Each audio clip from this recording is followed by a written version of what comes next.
You are standing in a jewelry store. The lighting is soft and warm, the way it always is in these places. Behind the glass, rows of rings sit on little velvet stands, each one lit from above so the stones catch the light. You are here for one reason. You are about to ask someone to marry you. The person behind the counter slides open the case and hands you a ring. 1 carat, round cut. It sparkles the way you have seen diamonds sparkle in every movie, every ad, every proposal you have ever watched. You turn over the little tag. It says $6,000. Your stomach drops a little. But then you think, well, this is what a diamond costs. This is what love costs. 2 months' salary, right? That is the rule. You have believed this your entire life. Your parents believed it. Their parents believed it. You are wrong. That diamond is not rare. It is not expensive because it is scarce. And the price you are about to pay was not set by nature or by supply or by how hard it was to pull that stone out of the ground. It was set decades ago by a single company. One company that controlled almost every diamond on Earth for over 100 years. They dug them up. They locked them away in vaults to keep them off the market.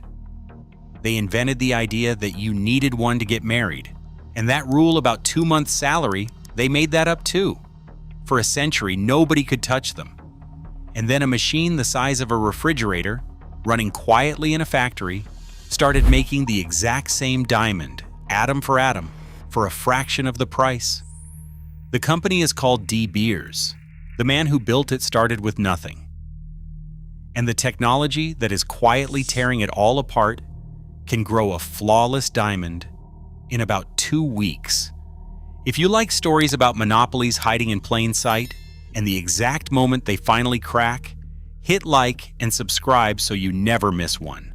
Because this one falls apart in a way almost nobody saw coming.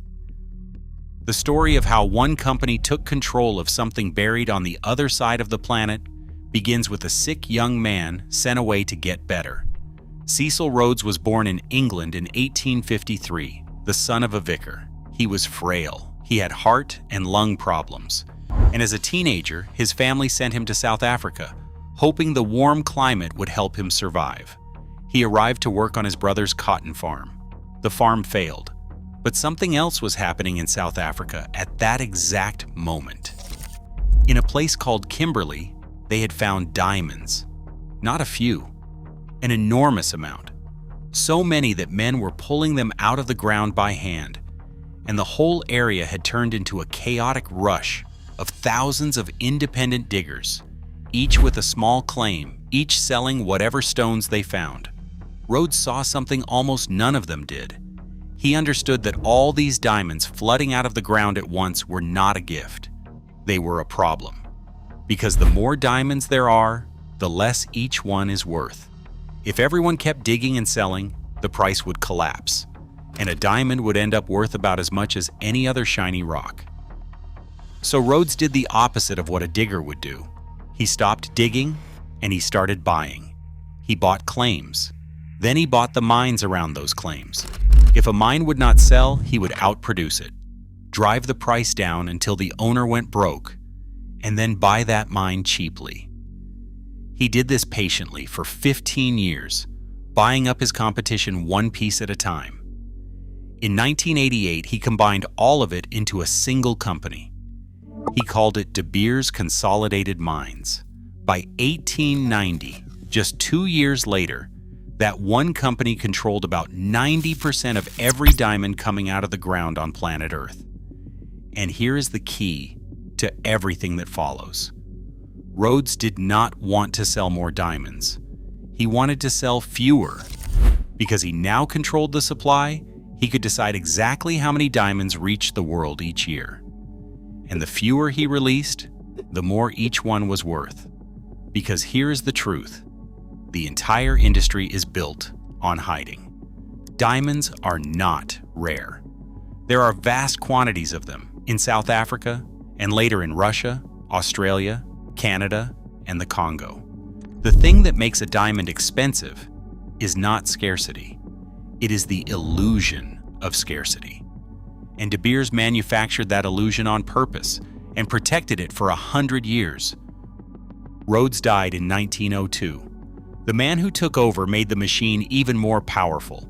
His name was Ernest Oppenheimer, and his family would run De Beers for decades.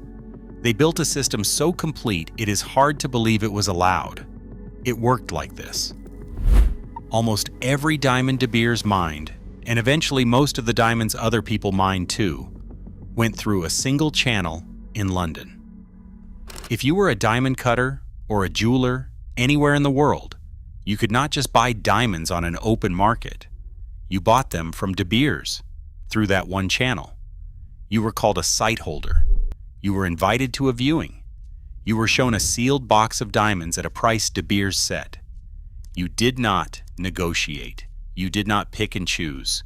You took the box at the price offered, or you were simply never invited back. And when too many diamonds appeared on the market, from a new mine, a new country, De Beers did something remarkable. They bought them all and locked them away. They kept enormous stockpiles of diamonds in vaults in London, sitting in the dark, doing nothing, specifically so they would never reach a store and never lower the price. They were not hoarding diamonds because they wanted them. They were hoarding them so that you could not have them cheaply. And there is one more piece, the quietest and the cleverest. De Beers gently discouraged people from ever reselling their diamonds. Think about why? If millions of people started selling their old diamonds secondhand, there would suddenly be a flood of cheap stones on the market, and the whole illusion would crack. So the idea was pushed softly for decades that you do not resell a diamond, you keep it, you pass it down. A diamond is forever. Which brings us to the single greatest trick this company ever pulled. Because that phrase, "a diamond is forever," was not an old saying. It was an advertisement. By the late 1930s, De Beers had a strange problem. They controlled the supply completely, but demand was weak. Diamonds were seen as a luxury for the very rich, and in the middle of a global depression, sales were falling. And a diamond, remember, has no use. You cannot eat it. It does not do anything. Its entire value depends on people wanting it. So De Beers did not hire more miners. They hired an advertising agency, an American firm called N.W. Ayer. And what happened next is probably the most successful marketing campaign in human history. So successful that most people alive today believe it describes a tradition thousands of years old, when in reality it was invented in a meeting. The goal was simple.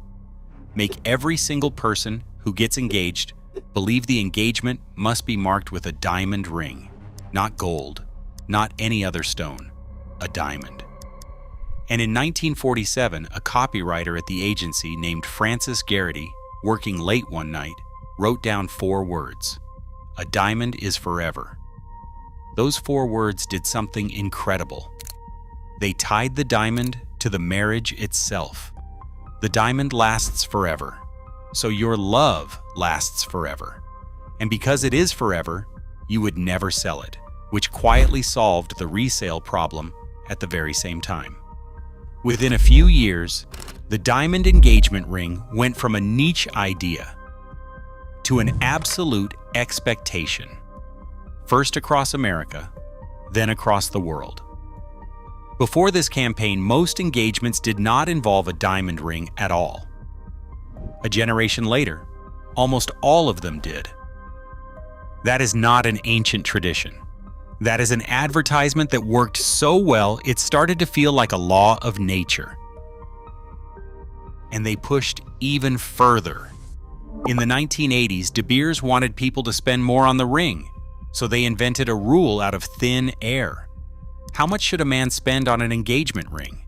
Their answer, written straight into their advertising, was 2 months' salary. There is no history behind that number, no ancient custom, no logic.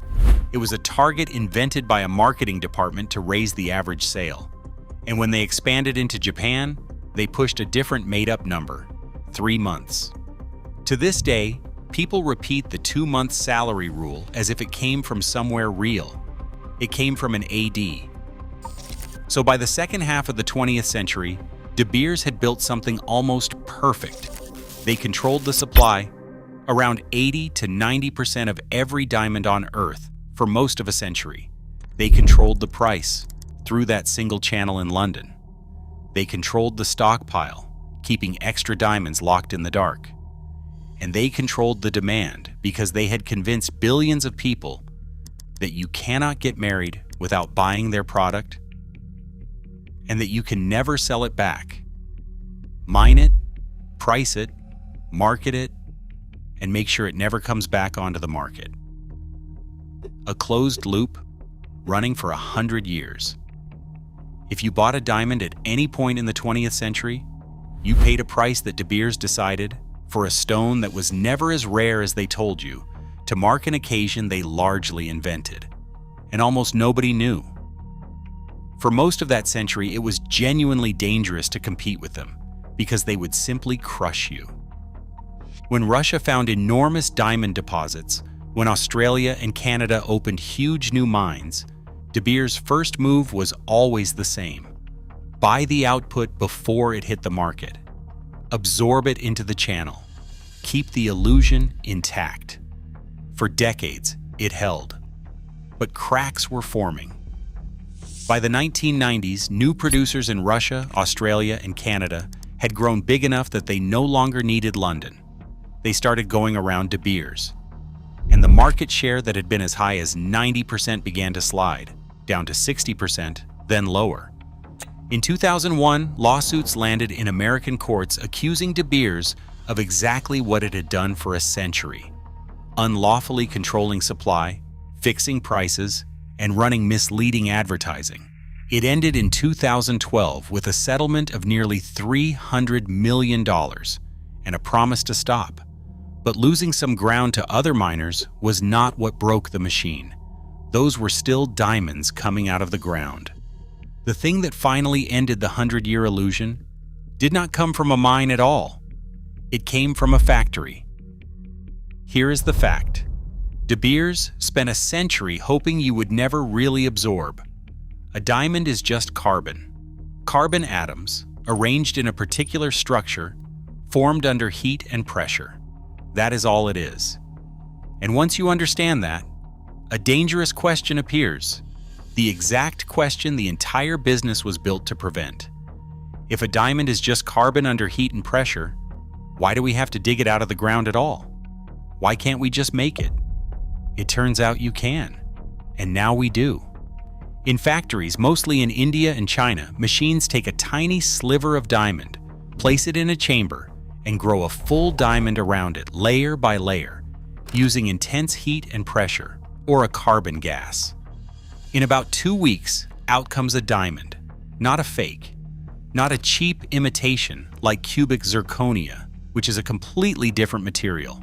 A real diamond, the same carbon, the same crystal structure, the same hardness, the same sparkle, the same everything.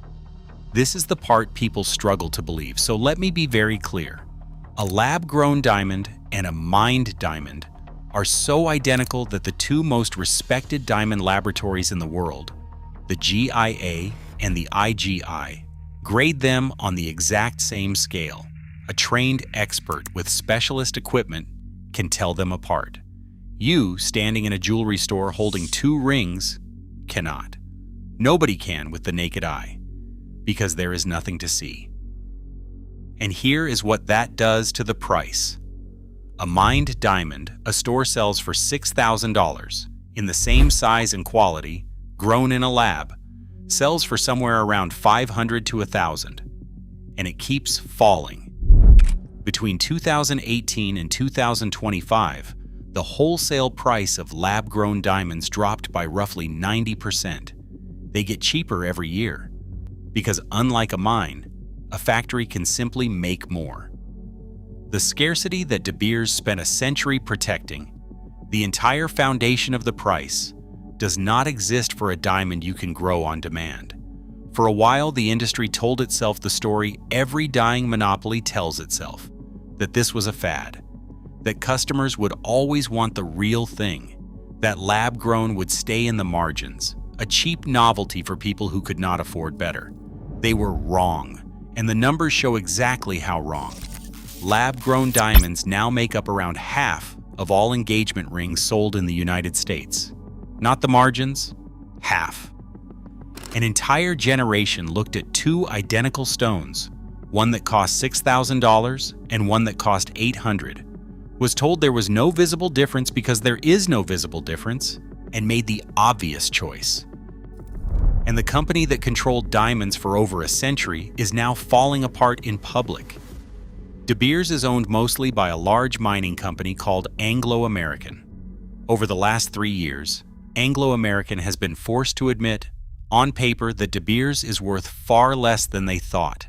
3 years in a row, they wrote its value down. About $1.6 billion in 2023, about $2.9 billion in 2024, about $2.3 billion in 2025. Add it up, and that is roughly $6.8 billion of value gone in 3 years. The company's assessed value fell from around $5 billion to about $1 billion. De Beers even tried launching its own lab-grown brand, then shut it down. And in 2024, Anglo American announced it wanted out entirely, that it would sell or spin off De Beers, the most famous monopoly of the modern era, because it could no longer make the money it used to. As of now, they are still hunting for a buyer, and not many are lining up. Think about what that actually means. For 100 years, the price of a diamond was a decision made by one company, protected by stockpiles, and a single channel, and the most successful ad campaign ever written. And it held, right up until the moment a machine could make the identical product for a fraction of the cost and ship it straight to the customer. The illusion did not break because people suddenly learned the history. It broke because someone finally offered them the same thing for less, and they took it. The music industry thought downloads were a phase. Taxi companies thought the rideshare apps were a gimmick. Bookstores thought Amazon was a novelty. The people at the top always believe the disruption will stay small. It never does. So let us go back to where we started. You are standing in that jewelry store. The soft lighting, the velvet, the 1-carat ring in your hand with the $6,000 tag. The person behind the counter smiles and tells you it is timeless, that it holds its value, that a diamond is forever. But now you know that the diamond is not rare. You know that one company controlled almost all of them for a century, dug them up, and then locked them away in the dark so you could not have them cheaply. You know that the tradition you are about to take part in was largely written by an ad agency in 1947, and that the 2-month salary rule was invented by a marketing department to make you spend more. And you know that in a factory right now, a machine is growing the exact same stone, atom for atom, and will sell it to you for a fraction of the price. Maybe you buy the mined one anyway, because it means something to you, and that is a completely fair choice. Maybe you buy the lab-grown one and put the difference toward the wedding. Either way, you are no longer standing there in the dark. You are making the choice with your eyes open, which is the one thing this industry spent 100 years trying to prevent. If this changed how you see something you have been told your whole life, hit like and subscribe. And turn on notifications so you never miss a video. And I want to hear from you. A diamond costs a few $100s to grow and sells for thousands. One company invented the tradition, invented the price, and controlled the supply for 100 years. Did you know? And now that you do, would you still buy a mined diamond? Or would you go lab-grown? Tell me in the comments.